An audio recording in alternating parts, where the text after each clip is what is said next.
The last time my mother called me a failure at a family dinner, I was 32 years old, sitting at her dining room table on a Sunday in November, and she said it the way she always said it, not with cruelty exactly, but with the specific and practiced disappointment of a woman who had decided long ago that I had not lived up to what she imagined for me.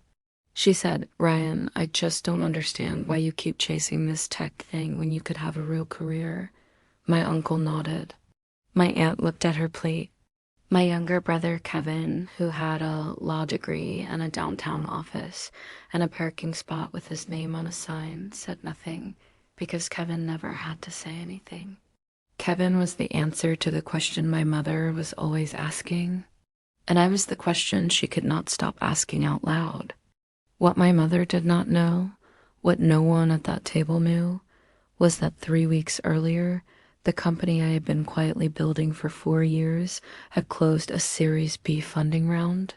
And what none of them would know for another 8 months was that the company I had been building would eventually acquire, in a transaction that was entirely routine from our side and entirely devastating from theirs, the small regional chain of home goods stores that my mother had spent 20 years building and that she had always spoken about as if it were the only serious thing anyone in our family had ever done.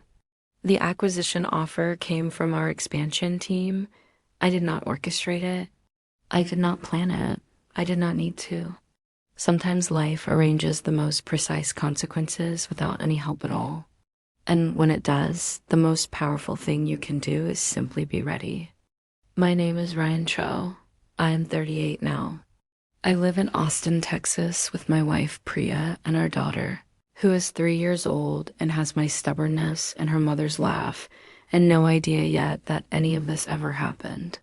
I run a company called Fieldwork, a B2B software platform for independent and mid-sized retailers that helps them manage inventory, supplier relationships, and customer data in one integrated system. We have 240 employees. We are in 31 states. And none of that, not a single piece of it, came from anything my mother believed I was capable of. Before I go any further, I want to say something. If you are new to the Revenge Diaries, welcome.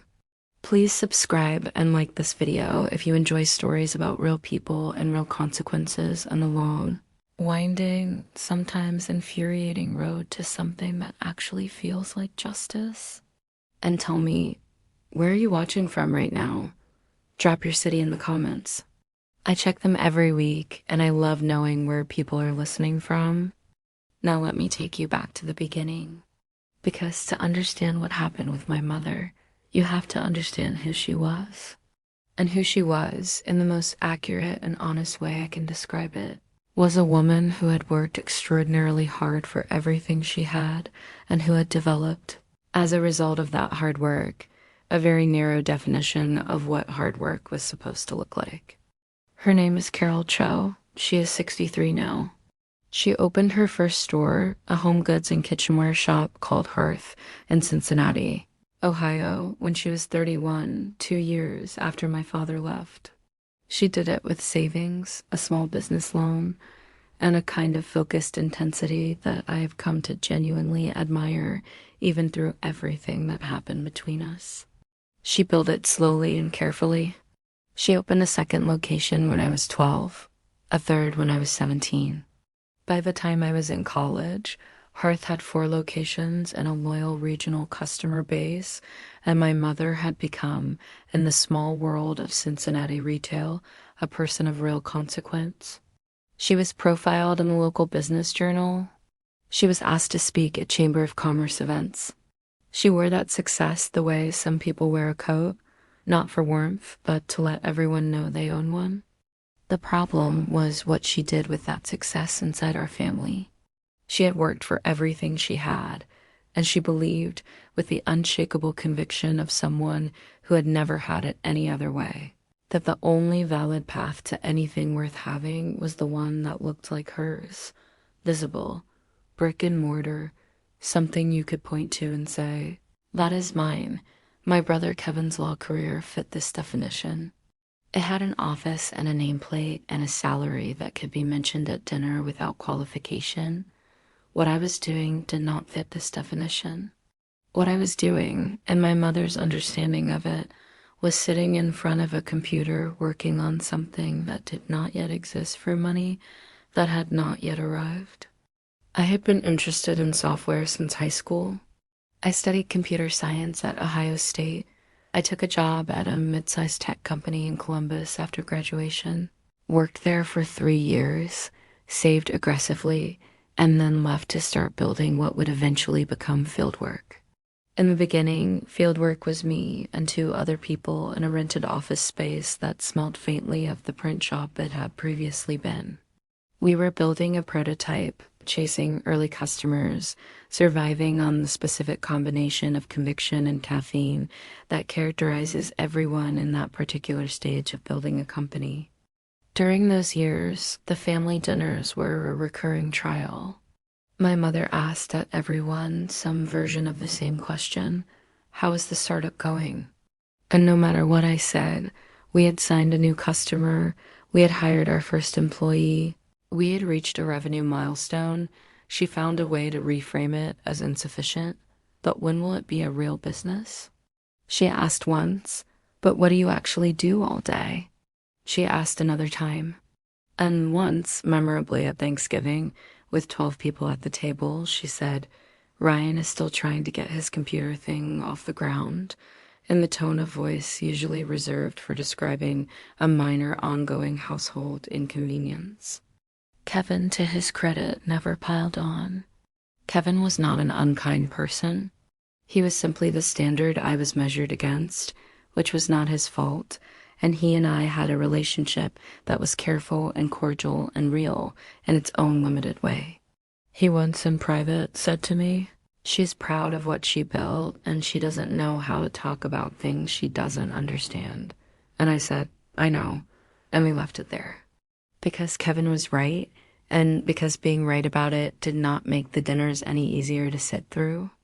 The first time I understood that something significant was happening with fieldwork was about 18 months in, when we signed our first anchor client, a regional hardware chain with 11 locations in the Midwest.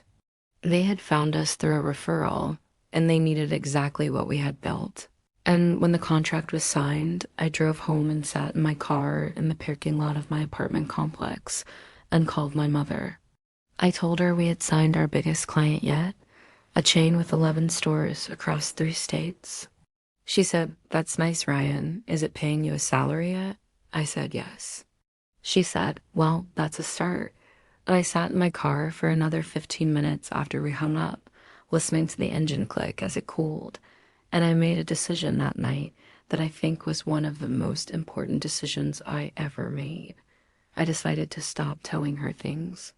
Not out of bitterness, out of self-preservation. I decided that my progress was no longer available for her to diminish, and that I would share it with the people who could receive it properly, and that my mother was not currently one of those people. Priya was one of those people. I had met Priya at a conference in Chicago. She was working in product management, sharp and direct, and with a laugh that I noticed from across the room before I noticed anything else about her.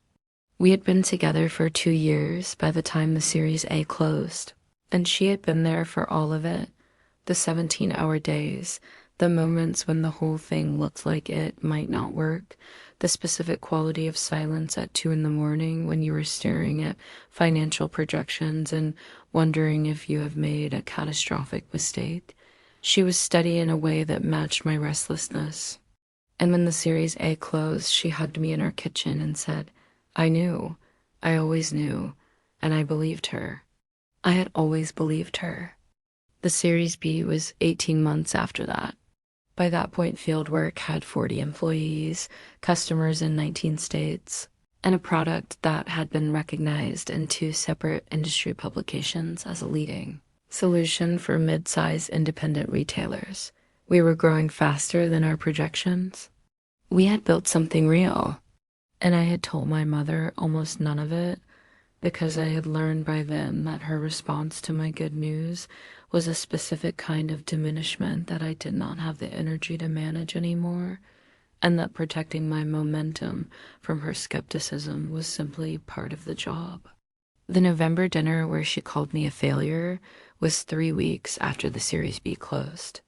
I sat at her table and I listened to her say what she said, and I looked at my food and I nodded in the way you nod when you are not actually engaging with something. And I finished my dinner and I helped clear the dishes, and I drove home and I told Priya what had happened.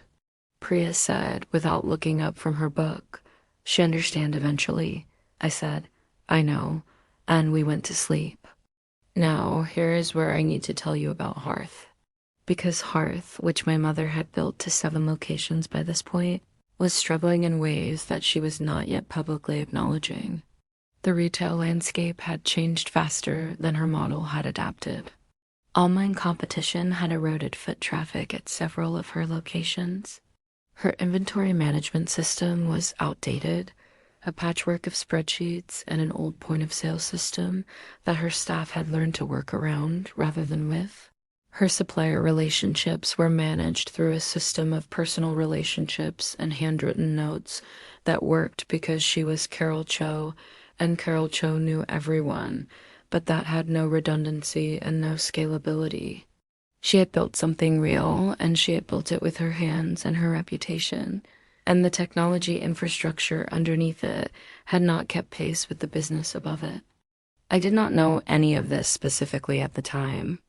I knew in the general way that anyone in the retail technology space knows about market dynamics, that mid-sized regional retail chains were facing real structural pressure. But I did not know Hearth's specific situation.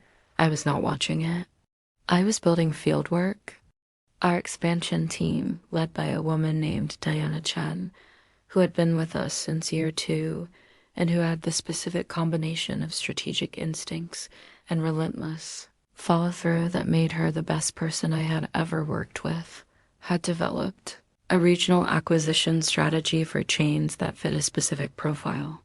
Businesses with strong brand recognition, loyal customer bases, and technology infrastructure gaps that fieldwork could address through integration. Diana's team identified several candidates in the Midwest. One of them was Hearth. Diana brought the Hearth opportunity to me in a Monday morning meeting in March. She had a 1-page summary on the table, and she slid it across and said, "There's a chain in Cincinnati that's a strong candidate. 7 locations, loyal base, been around 20 years, but their back-end infrastructure is 15 years behind. The owner might be open to acquisition conversations." She paused. "Do you know it?" She asked because she knew I was from Cincinnati. She did not know the rest. I looked at the page. I looked at the name at the top. And I set the paper down very carefully and I said, "Diana, I need to tell you something." And I told her. And Diana looked at me for a long moment and then she said, "Ryan, do you want me to hand this off to someone else?" And I thought about it. I genuinely thought about it. And then I said, "No. I want you to run it the same way you would run any other opportunity. If it makes sense for us, it makes sense. If it doesn't, it doesn't. Do it the right way." Diana nodded. She picked up the page. She left, and I sat in that conference room alone for about 5 minutes, and I thought about November and the table and my mother's voice. And then I went back to work. The acquisition process took 4 months. Diana led it, as I had asked, the way she would lead any other acquisition. The Hearth team was represented by an attorney and an advisor. My mother did not know for the first 6 weeks of the process who the acquiring company was. This is not unusual in acquisition negotiations. Buyer identity is sometimes disclosed later in the process. When it was disclosed, my mother was in a meeting with her attorney and Diana and 2 members of our finance team. And Diana told me afterward that when Carol Cho heard the name Fieldwork and understood whose company it was, she had gone very still for a very long time before she said anything. I want to be honest about something here because I think it matters. I did not feel triumph when Diana told me that. I want to tell you that I did, that I sat there in my office and felt the clean, satisfying click of something long overdue. But that is not what I felt. What I felt was something more complicated, something that lived in the space between vindication and grief, because my mother was not a villain. She was a woman who had worked for 20 years to build something and who was now in a position where her son's company was offering to acquire it. And the specific cruelty of that position was not something I had designed or wanted, even when I had spent years absorbing her doubt. She called me the evening after the disclosure. I was at home. Priya was putting our daughter, who was 4 months old at the time, down for the night. I answered on the second ring. My mother said, "Ryan," just my name, and then silence. And then she said, "Your company," not a question, a statement. An arrival at understanding that I could hear in the specific flatness of her voice. I said, "Yes, Mom." She said, "How long has this been going on?" I said, "Diana brought it to me in March. I let her run it independently." Another silence. And then she said, "You could have called me."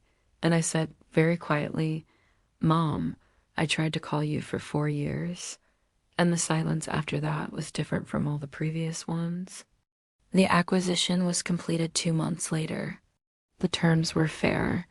Diana had made sure of that, and the Hearth team had good advisors who negotiated properly on their behalf.